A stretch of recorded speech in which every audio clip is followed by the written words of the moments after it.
Good afternoon kids, welcome back to Avsar academics. Hope you all are doing well. जैसे कि हमने अपने previous video में हम देख रहे थे अपनी पोयम माय मदर एट 66। हमने पोयम पढ़ी, एक्सप्लेनेशन देखी, स्टैंजा वाइज क्वेश्चंस देखे। अब हम आते हैं हमारे टेक्स्ट बुक क्वेश्चंस पे। Okay, so let's just start. Your first NCERT text book question is what is the kind of pain and ache the poet feels. Poet का इसमें जनरली क्वेश्चन में पूछा है कि जो पोइट का पेन, जो उसका दर्द है, उसको एक्सप्लेन करो कि वो किस तरीके से है, कैसा है। सो स्टोरी की पहले हमें थोड़ी सेटिंग को समझना होगा, पोयम में वो किस तरीके से बात कर रहे हैं। जो इस क्वेश्चन को करते समय जो आपके मेन पॉइंट्स होने चाहिए आंसर में, हम वो डिस्कस करने वाले हैं। क्योंकि जो मैटर करता है, जो चीज आपको मार्क्स फेच करेगी, वो है मेन पॉइंट्स। इसके आगे आप उसको स्ट्रेच करो अपनी लैंग्वेज में, तो वो आप मार्क्स के, वर्ड्स की लिमिट के अकॉर्डिंग स्ट्रेच कर सकते हो। बट जो पॉइंट्स क्वेश्चन में होने चाहिए वो कौन से हैं, तो वो आज हम मेन डिस्कशन कर रहे हैं। सबसे पहले आपको यही बताना है इसमें कि क्या दर्द था, वो दर्द कैसे शुरू हुआ। तो जब वो कोचिंग जा रही थी ड्राइव करके, तो वो कार में उसके साथ जो उसकी मम्मी है उनको देखती है। अब उनको देख के उनका फेस पेन और डेड बॉडी यानी कि कॉर्प्स की तरह था। ठीक है, वो चीज देख के उसको अपने बचपन का यानी कि उसका ओल्ड फेमिलियर एक वापस आ गया। ओल्ड फेमिलियर एक क्या था, fear of separation.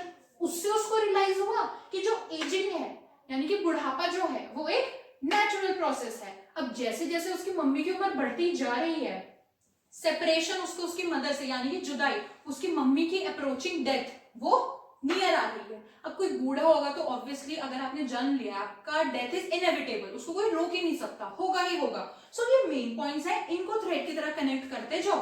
Answer is ready. पहले ये कि कोचिन एयरपोर्ट जा रही थी ड्राइव करके, मदर का पेल और कॉर्प्स लाइक फेस देखा, उसे देख के ओल्ड फेमिलियर एक वापस आ गया।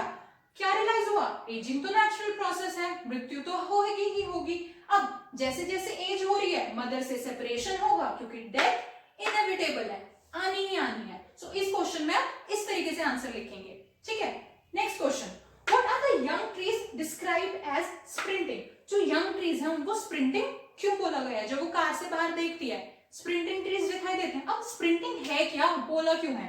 अब वो याद करो क्या था स्टोरी में। सबसे पहले ड्राइव कर रही थी कोचिन एयरपोर्ट, बाहर देखती है, she looks outside the window, क्या नजर आता है, young trees seems to be walking past them. Sprinting का मतलब क्या होता है, आप तेज जा रहे हो, ऑपोजिट डायरेक्शन में कोई भी चीज जा रही है। तो कोचिन ड्राइव कर रही है, विंडो से बाहर देखती है, जो यंग ट्रीज है ऐसा लग रहा है वो तेज तेज तेज तेज ऑपोजिट डायरेक्शन में जा रहे हैं, वॉकिंग पास्ट देम। अब गाड़ी की स्पीड बढ़ती है और ऐसा लगता है पेड़ ऑपोजिट डायरेक्शन में भाग रहे हैं। फिर ये जो पेड़ हैं स्प्रिंटिंग ट्रीज, ये कॉन्ट्रास्ट दिखा रहे हैं। कहा, एक तरफ तो उसकी बूढ़ी मदर है जो मुंह खोल के सो रही है, जिसे देख के उसे डेड बॉडी की याद आ रही है यानी कि एजिंग और डेथ। लेकिन बाहर स्प्रिंटिंग ट्रीज आपको दिखा रहे हैं यंग ट्रीज की यूथफुलनेस है, लाइफ है।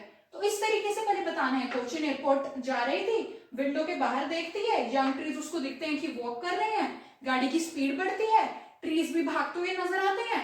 अब वो क्या दिखा रहे हैं, जो क्वेश्चन में पूछा है कि भैया स्प्रिंटिंग तो बोला है, लेकिन वो डिस्क्राइब क्या कर रहा है, वो यही डिस्क्राइब कर रहा है कि कॉन्ट्रास्ट, डेथ, ओल्ड एज यानी कि उसकी मदर, और बाहर यंग, यूथफुलनेस और बच्चे। Okay, now let's see the third question, NCERT question, that is why has the poet brought in the image of the married children spilling out of their homes। अब ये जो use किया है like spilling out of their homes for married children, इस image से जो हमारा point है वो क्या बताना चाहता है। जब ये क्वेश्चन आएगा, इसके आंसर्स में आप लिखेंगे that it presents a sharp contrast. एक तरफ बूढ़ी माँ जो डेथ को रिप्रेजेंट कर रही है, नेचुरल प्रोसेस ऑफ एजिंग को रिप्रेजेंट कर रही है, दूसरी तरफ मैरिड चिल्ड्रन जो कि अपने घर से बाहर आ रहे हैं खेलने के लिए, वो रिप्रेजेंट कर एक शार्प कॉन्ट्रास्ट। अब बच्चे हैं भाई, खेल रहे हैं, कूद रहे हैं, यूथफुलनेस से क्या क्या रिप्रेजेंट कर रहे हैं, वो रिप्रेजेंट कर रहे हैं जॉय, यूथफुलनेस, हैप्पीनेस। लेकिन दूसरी तरफ मदर क्या रिप्रेजेंट कर रही हैं, डेथ, एजिंग। ओके, ये एक शार्प कॉन्ट्रास्ट के लिए एक इमेज यूज की गई है, that married children spilling out of their homes. अब सिमिलरली हमने ऑलरेडी बात कर ली कि जैसे जो हमारे चिल्ड्रन है वो जॉय, यूथफुलनेस, हैप्पीनेस रिप्रेजेंट कर रहे हैं, ये एक शार्प कॉन्ट्रास्ट भी प्रेजेंट कर रही है। दूसरी तरफ जो मदर है, मदर क्या रिप्रेजेंट कर रही है, एजिंग, डीके एंड पैसिविटी। ये जो कॉन्ट्रास्ट दिखा है ना पॉइंट में एक तरफ बूढ़ी मम्मी का अपनी और एक तरफ बच्चों का, तो ये जो कॉन्ट्रास्ट है ये इनहेंस कर रहा है आपकी पोएट्री के इफेक्ट को, ठीक है ना। अब वो सिंपल सिंपल लिख देता कि हाँ मेरी मम्मी मर रही है, ये वो कैसे समझ आता। तो एक ये जो पोएटिक डिवाइसेस होते हैं ये आपके ब्यूटी इनहेंस करते हैं पोएम की, इसलिए शार्प कॉन्ट्रास्ट के लिए यूज किया married children compare to the old mother. Okay, moving to the next question, Why has the mother been compared to late winter's moon? जब हम पोएम पढ़ रहे थे मैंने बोला था ये इंपॉर्टेंट क्वेश्चन है, आता है given in the NCERT as well. So mother को लेट विंटर्स मून क्यों बताया? सबसे पहले रिकॉल करते हैं, विंटर्स में हमें मून नजर आता है? नहीं नजर आता। अगर आता है तो वो फॉग के पीछे धुंधला नजर आता है। तो वो जो एक लेट विंटर्स मून है ना, अगर आप कहीं यूज करते हो वर्ड लेट विंटर्स मून, तो ये अपने आप में रिजेंबल करता है अप्रोचिंग डेथ। तो यहाँ पोइट ने अपनी मदर को इसके जैसा क्यों बताया है? Because mother already 66 years old है, जैसे कि टाइटल बता रहे हैं माय मदर एट 66। ओके, पहले बता दिया मदर जो है आपकी 66 इयर्स ओल्ड है। अब जो उनका फेस है उसको थोड़ा डिस्क्राइब करेंगे, that she has a shrunken face that resembles like a corpse. मुरझाई हुई शक्ल, कुछ ब्राइटनेस नहीं, कुछ जॉयनेस नहीं, कुछ यूथफुलनेस नहीं, जो कि क्या दिखा रही है? एक डेड बॉडी की तरह नजर आ रही है। नेक्स्ट, अब जो लेट विंटर्स मून है आपका वो हेजी होता है, धुंधला होता है, ऑब्स्कर होता है, जिसमें कोई चमक तो होती नहीं, ठीक है। सिमिलरली मम्मी भी उसकी ऐसी है, बूढ़ी हो गई है, रिंकल्स आ गए हैं, जो कोई चमक नहीं है और इसलिए डेड बॉडी की तरह नजर आ रही है। अब ये जो कंपैरिजन है ना, ये बहुत ही नेचुरल कंपैरिजन है। और कौन सा पोएटिक डिवाइस यूज करा है हमने यहाँ पे? सिमिली। तो हमें ये मेंशन करना जरूरी है that simile is the poetic device that has been used why as the late winter moon loses its radiance. Similarly, the mother, with her aging, her face has become dull, pale, worn, that is colorless. She represents that her death is approaching her. Her death is near. So that's why she has been compared to the late winter's moon. So moving up to the last question of your NCERT textbook, that says, what do the parting words of the poet and her smile signify? जब हमने poem पढ़ी थी तब भी discuss किया था that जो poet's के parting words थे that see you soon amma, and what she did was to smile and smile and smile. ये क्या सिग्निफाई करते हैं?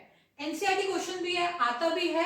सो देखते हैं जब हम इसका आंसर करेंगे तो क्या क्या पॉइंट्स हमारे आंसर में होने चाहिए।